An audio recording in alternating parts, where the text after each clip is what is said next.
Oh, my, this is a wonderful privilege to get to talk to the daughter of Squint Dangerfield at last. Robin, Robin Lee Dangerfield. Oh, he was always so protective of you kids and never would let me get a word to you, but I have got you cornered now, Robin, and I want to hear your version of all this stuff. Oh, how did we manage this?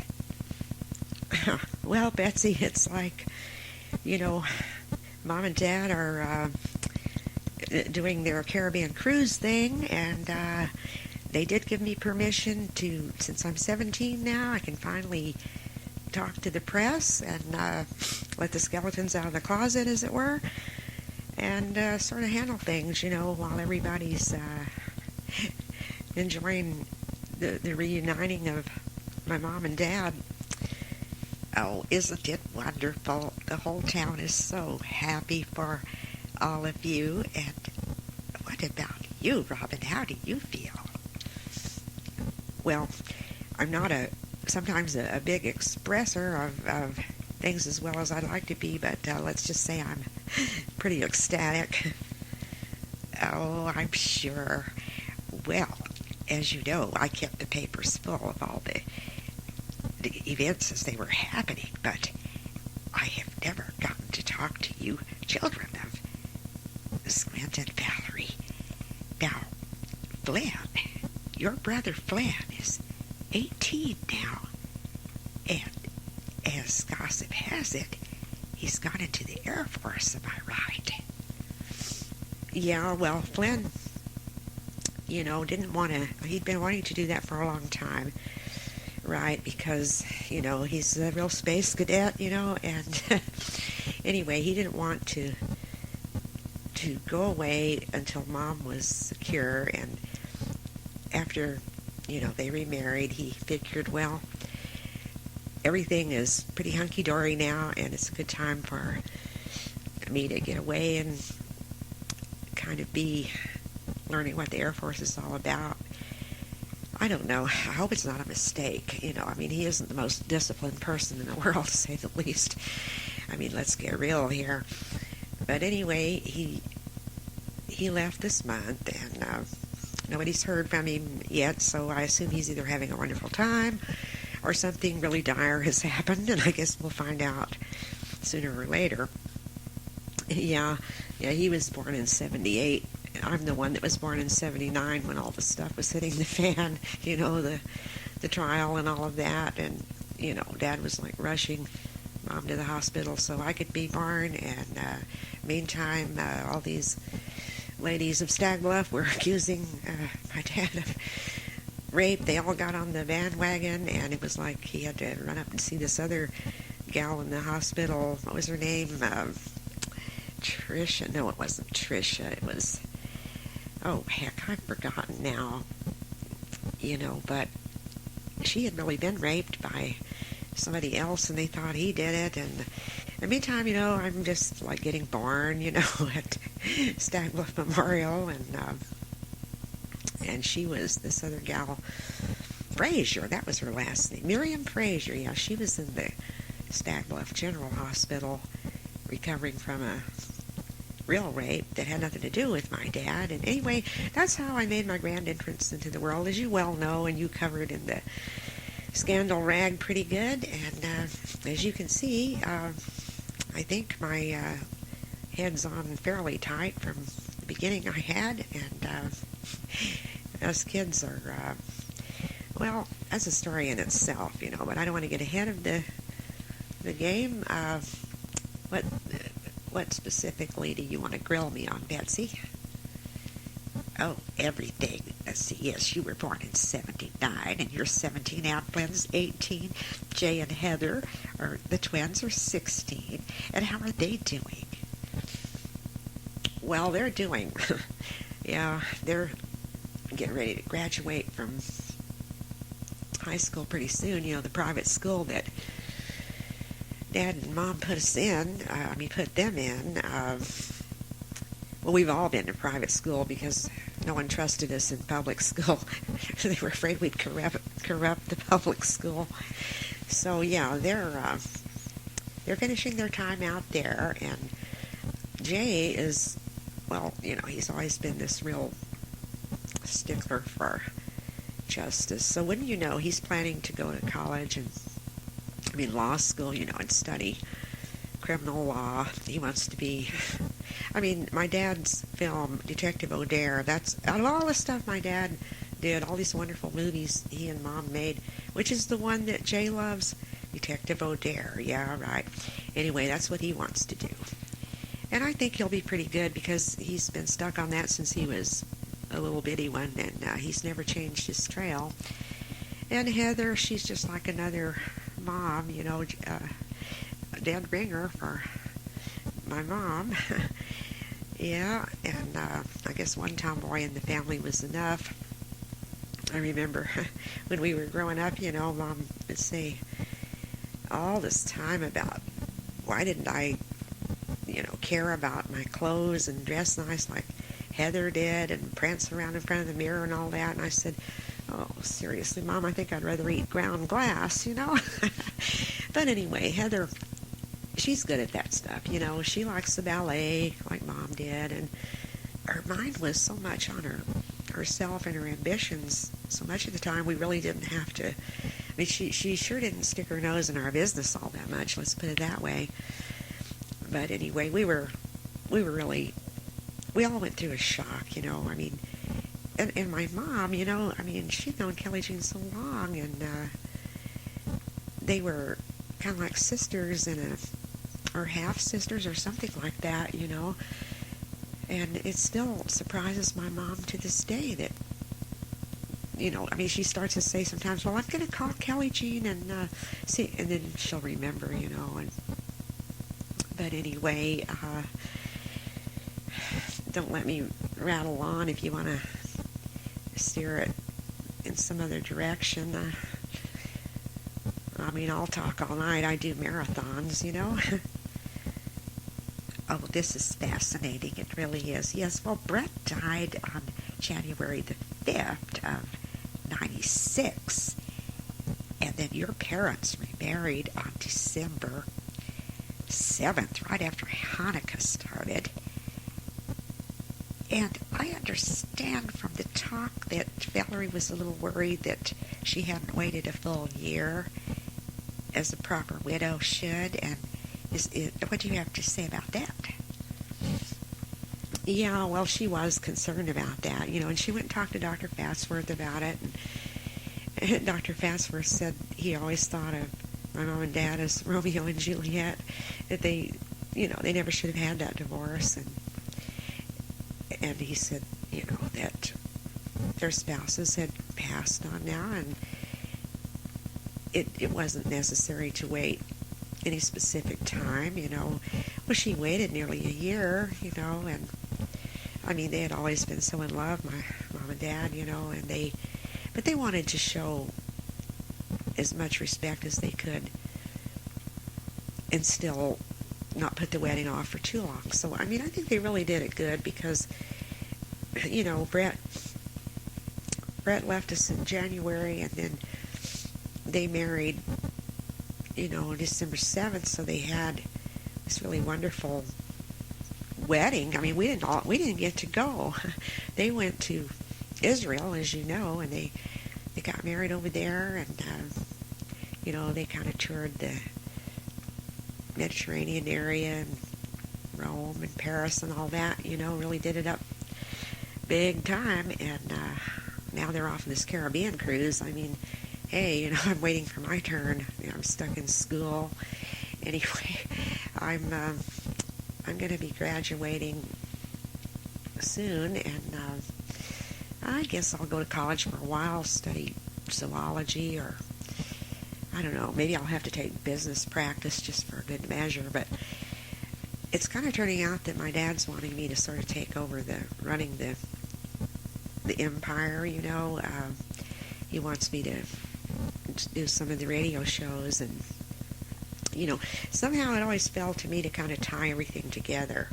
Maybe it's because of the way I came into this world, I don't know, but like when they're doing their thing, they kind of want me to fill in and do the radio shows and look after the zoo and, just kind of be there to do what needs to be done. And, hey, I think it's okay unless some great guy comes along and sweeps me off my feet, but he'll have to be pretty big because I look sort of like Xena, the warrior princess, they tell me.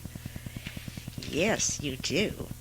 And your father's been wanting to put you in some films to play that sort of role. What do you think of that? Oh, well, I think it's a bunch of BS, those type of movies, but hey, they do make money, and it's, you get paid for having fun, so who am I to kick, right? I think it's better than being in the Air Force like Flynn decided to do, but I frankly don't think that's going to last all that long. If he does 4 years in there, well, he has to, but, if he makes it through that, I bet that'll be the end of that, just like it was for Dad in the Navy and, the Coast Guard and all that stuff that they did. Isn't that something your father wanted so much, for everyone to take an interest in the seagoing voyages and ships, and here it is, you, the daughter, that likes that instead of the boys. Isn't that strange? Yeah, sort of turned out that way. I guess I'm kind of a throwback to some weird Irish kink in the family somewhere. But anyway, yeah, I've got all the same interests my dad did. I love the safaris. I love the seagoing stuff. I love the Irish songs, the sea songs, and I love rock and roll. Well, I'm just Squint, except I'm a girl. Put it that way. You got it. Well, Dad is really something.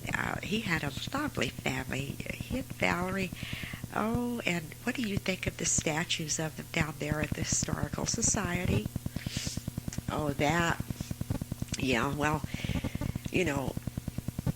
it was really Al that cornered my mom into doing a whole lot of this kind of special work on Stag Bluff Historical Society and sites and monuments and everything. So, anyway, they kind of embarrassed her by making this statue of her down there. And then, my dad, they made him entertainer of 2 decades.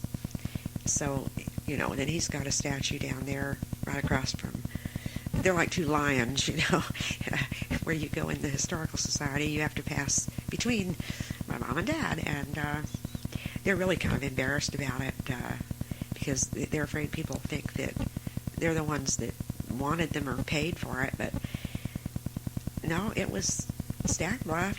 Stag Bluff always loved Squint and Valerie, as they put it. And anyway, you can't get too stuck up about it because the pigeons see to that, Oh, yes, I was down there the other day, and I saw some droppings. Yeah, well, it's kind of rare when you don't around there. It kind of keeps everybody down to earth, Yes, I'm sure. Well, oh, it's just wonderful to be able to talk to you like this. There's so many strange things have happened in Stag Bluff. So many things it's hard to keep up to date on everything. Now, I've been trying to do, since it's a new year, I'm trying to do a little piece on how everyone's coming along. Maybe you could fill me in a little bit about some of the couples and what's going on. Yeah, the gossip, right? Well, I only hear bits and pieces here and there because, like I said, I'm into so many of my dad's interests. I don't really have a whole lot of extra gossip time. But, well, just like Cyril and Emma are still married, and, they have that one daughter. Emma had a rough time with that. She can't have any more kids, so that's just going to have to do it for them. It's kind of funny. They named their daughter Wren. Yes, and they spelled it W-R-E-N, Wren, like the bird. I'm sure that was Cyril's idea. Yeah, I'm sure it was, but I guess that's better than naming it after some kind of mouse. Emma might have, Emma and her mouse collection. Well, to each his own. Well, anyway, Buck and Mel, I was real interested in their case. They did very well. I mean, they adopted that little Indian boy, Joe Little Crow, and Mel didn't think it was good for him to be without a brother or sister, so then they adopted the little Indian girl, and gosh, what was her name? Actually, you know what? Her name was Wren. I think Cyril and Emma copied it from her, really, because her name was Wren Summercloud, and it was spelled W-R-E-N. Oh, isn't that something? I bet Cyril would deny it and say it was all his idea. They stole it from him. Yeah, but Wren Summercloud was here before Cyril and Emma's kid. And then, of course, there's Cuthbert with his 3 boys. He's still waiting on a daughter. And, there's just so much stuff that swims in your head, I was just thinking about Stash Cassidy.